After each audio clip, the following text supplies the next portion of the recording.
At first he thought it was just a snow-covered log, until the tail moved. What followed wasn't just a rescue. It was the unraveling of a secret buried deep beneath the snow, a child's silent cry for help, and a canine dog carrying the truth. Tied to its tail, this isn't fiction. This happened. If you're new to the channel, make sure to subscribe and hit that like button. It really helps. And tell us in the comments, where in the world are you watching from? Now let's jump into the story. In the quiet village of Bramble Creek, mornings were slow and familiar. Smoke curled out of chimney tops. Neighbors waved as they passed, and the sound of the postman's tires crunching over the frosted gravel was as dependable as the sunrise. Nate Winston, a retired woodworker with a thick gray beard and a pair of boots worn in all the right places, had just stepped onto his porch when he saw it, or thought he did. At first glance, it looked like a snow-covered log in the ditch near the edge of the woods. Nothing strange. The storm from the night before had been rough, throwing branches and snowdrifts all over. Nate, shovel in hand, was ready to clear the walkway and get on with the day. But something about that shape pulled at him. Then it moved. Or rather, something on it moved, a slow flick, almost like a tail. Nate blinked, squinted through the blowing snow, and stepped off the porch. He dropped his shovel the moment he got close.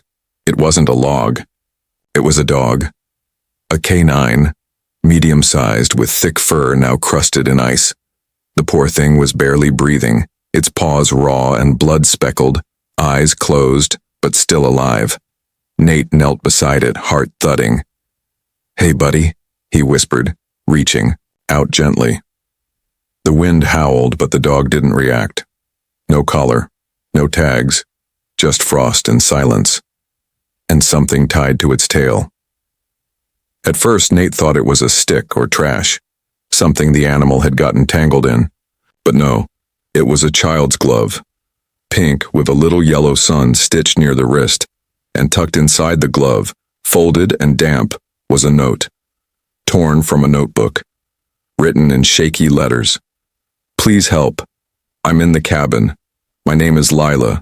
My dad is gone." Nate stared at the words, mouth dry. The dog shifted slightly, letting out a soft, broken whimper. That was all Nate needed. He scooped the freezing canine into his arms, wrapped it in his coat, and rushed back to the cabin. Inside, his wife Dora nearly dropped her mug of tea when he burst through the door. "Nate, what in the world? He's alive," Nate panted. "Just barely. And there's a note." Dora took one look at the dog and went straight into action. Warm blankets, towels, a pot of water on the stove. Nate laid the dog near the fireplace, rubbing its sides, whispering softly. As the fire crackled, the ice began to melt from its fur, and Nate carefully untied the glove from its tail. He handed it to Dora, who gently pulled out the paper and read the note aloud. Her eyes filled with worry. "A child alone? In a cabin?" Nate nodded. She tied this to the dog, hoping someone would see it. They called Chief Ellery Goss, the town's police chief, who arrived within 20 minutes. His coat was thick, his beard white, and his eyes sharper than most people half his age. "A girl," he said, reading the note. "No cabin address?" "There are a few summer cabins up the ridge," Nate said, "empty this time of year. But she might be in one of them."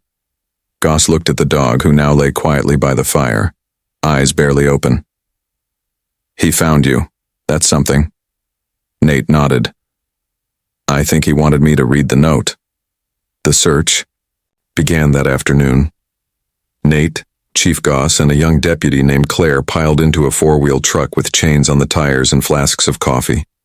They took the dog with them, bundled in a blanket, his head resting on Nate's lap.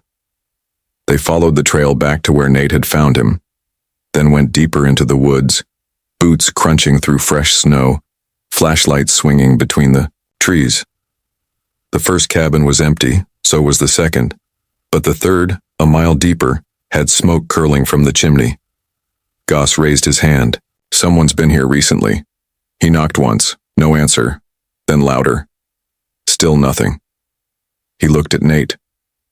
"Safe?" "As safe as it gets." The door creaked open. The heat from inside hit them like a wave, along with the smell of old food and wet clothes. The living room was a mess, blankets on the floor, a jacket tossed over a chair, and a small girl, no older than 8, curled up in a sleeping bag by the fire. "Lila," Nate whispered, stepping forward. Her eyes fluttered open. She blinked, slow and tired. Did you find my dog?" Nate smiled, heart breaking and mending all at once. "He found us," he said. And that's how it began. With a whisper in the snow, a mitten full of hope, and a dog who refused to give up. Lila didn't speak much at first. She sat bundled in a patchwork quilt, curled near the fire in Nate and Dora's cabin, the canine dog resting at her side. He hadn't left her since they brought her home from the woods. Every time she shifted, he lifted his head. Every time she looked uncertain, he leaned into her. She called him Bear because his fur was thick and soft and because he had protected her like one. She was 8 years old, thin, pale, and clearly exhausted. Her cheeks were pink from cold, and her fingers still shook when she held a spoon. Dora made her warm soup and told her she was safe now. Lila nodded, said thank you, then stared into the flames like she was still lost somewhere in the snow. It was Nate who gently asked the question everyone was afraid to say aloud. "Where's your dad, sweetheart?" Lila looked down at the glove. "Just one now, the pair to the one they'd found tied to Bear's tail. He went to find help 3 days ago. He told me to stay inside, keep the fire going." I waited. "You were alone that whole time?" Dora asked softly. Lila nodded. "But Bear stayed with me.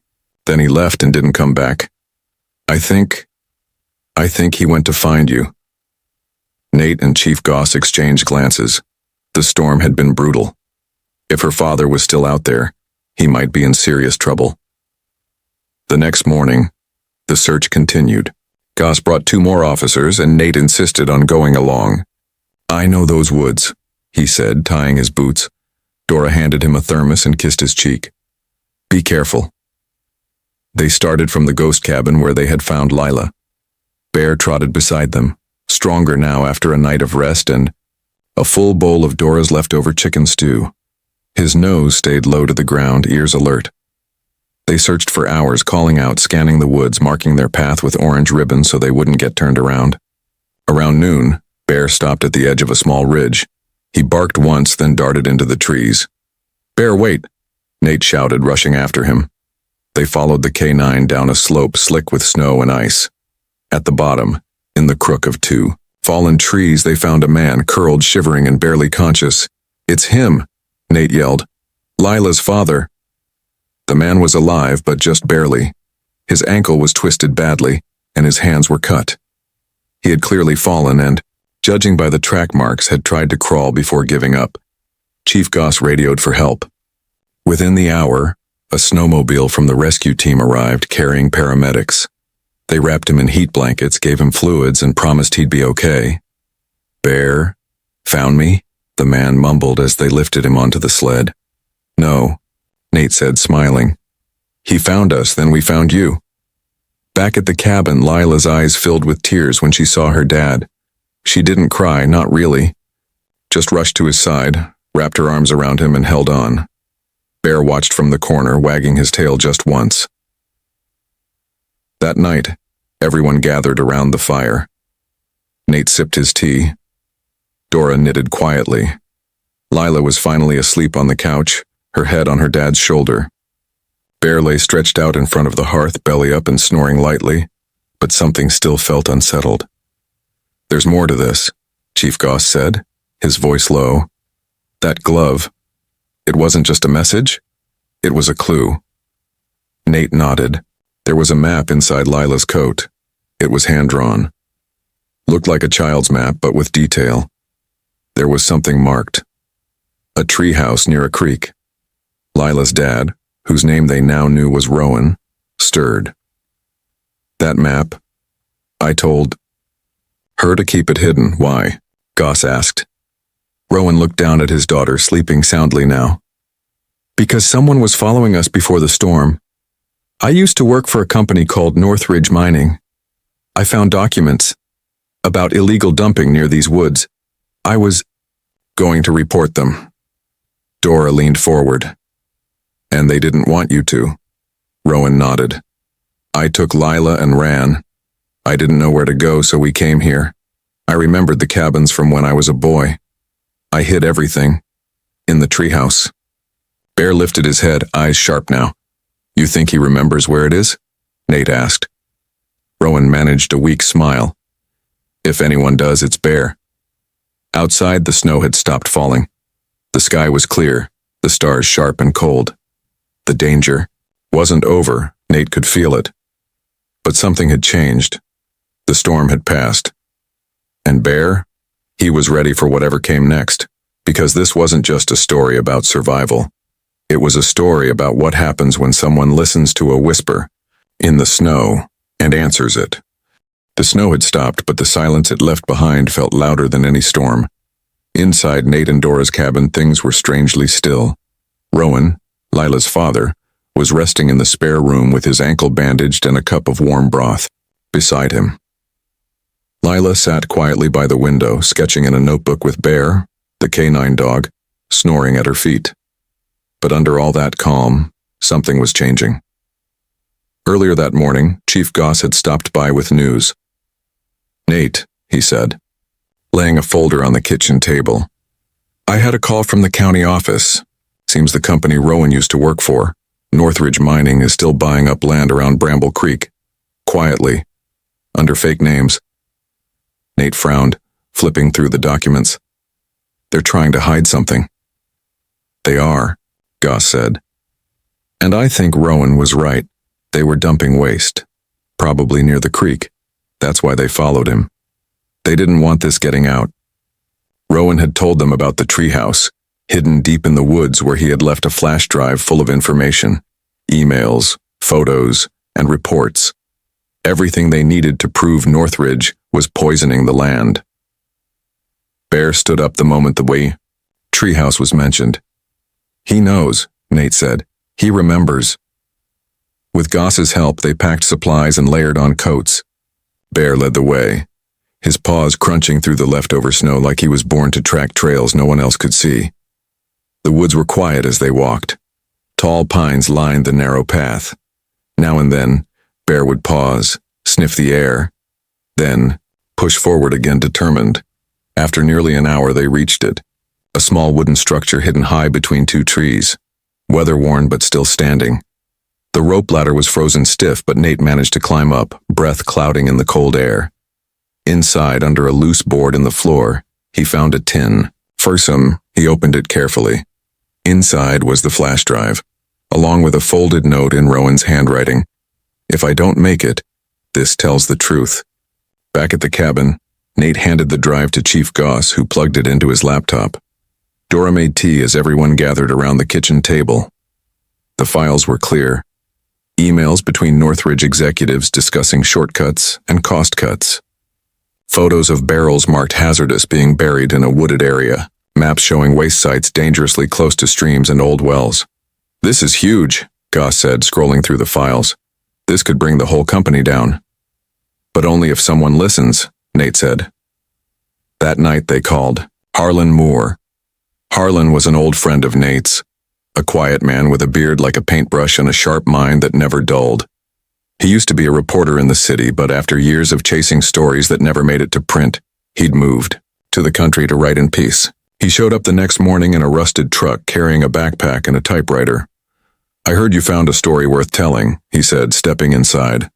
Let's see what we've got. Harlan spent hours reading, typing, and taking notes. He didn't speak much, just muttered now and then under his breath. By late afternoon, he looked up. They'll come for this, he said. You've rattled the wrong tree.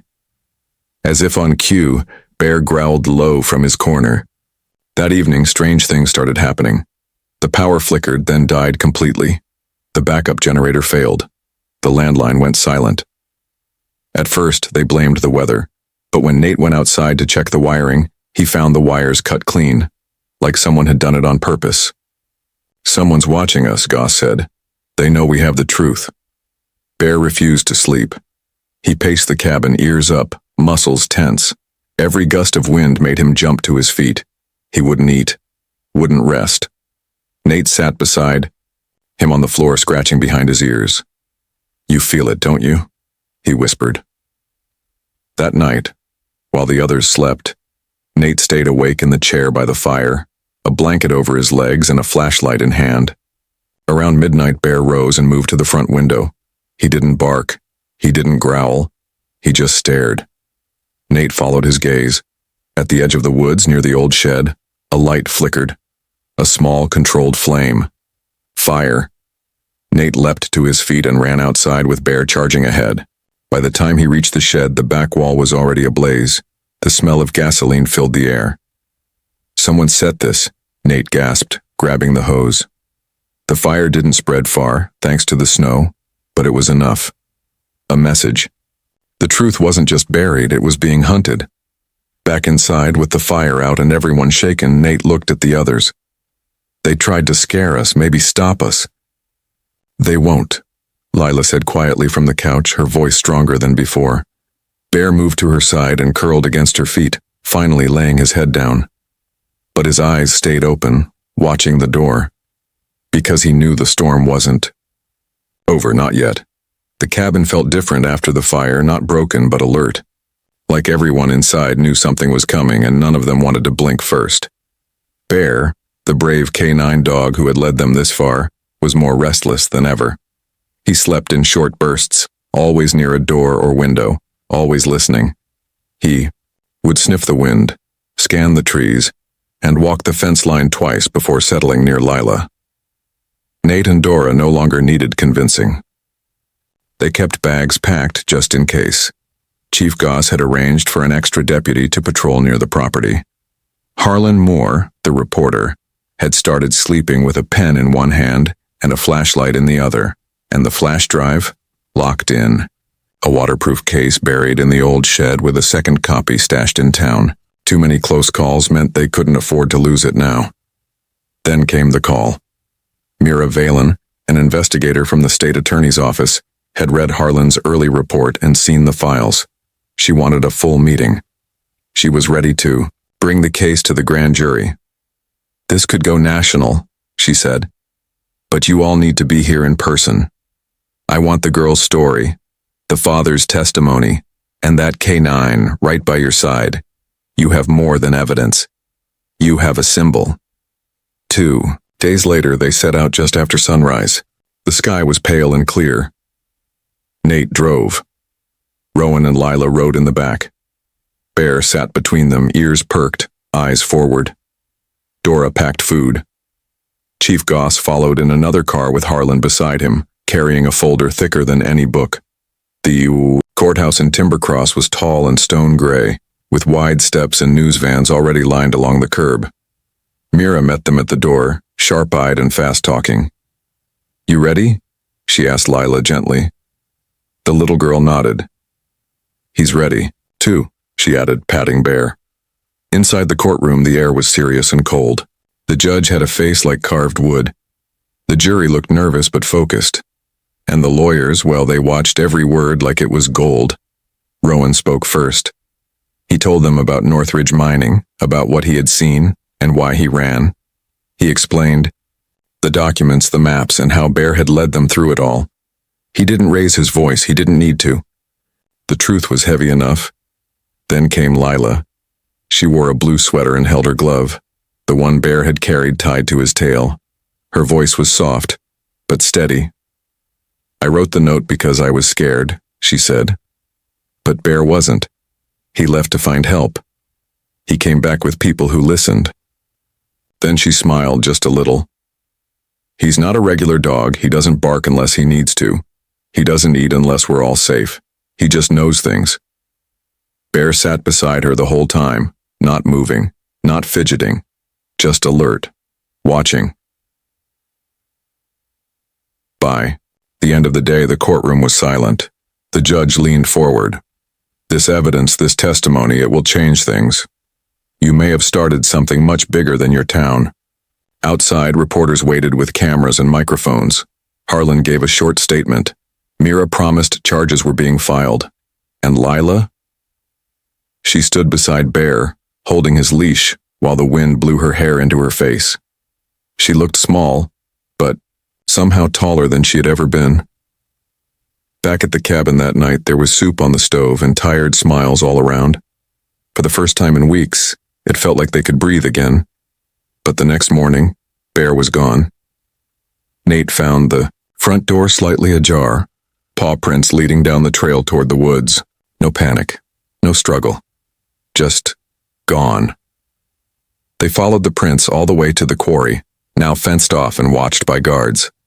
There, tied gently to the gate, was Bear. Calm, waiting. And next to him, a letter. No return address, just one line, written in thick black ink. You have the truth. Walk carefully. It was a warning. After that, they didn't take chances. The documents were copied again, handed off to trusted hands. The press stayed involved. Northridge's top people were questioned, their offices raided. The case had teeth now, and it was biting back. A week later, Mira called again. It's done, she said. The board's been dissolved. Charges filed. Cleanup crews are on site. You did it. Nate looked over at Bear, curled in his favorite spot near the fire. No, he said. He did. Time passed. Rowan gave speeches. Lila went back to school. Harlan's story won awards. And Bear? He slowed down. His walks became shorter, his naps longer. But whenever someone needed to remember how it all started, they'd look at him and smile. Because sometimes justice doesn't come in sirens and suits. Sometimes it comes on four legs carrying a mitten, and it never forgets the trail.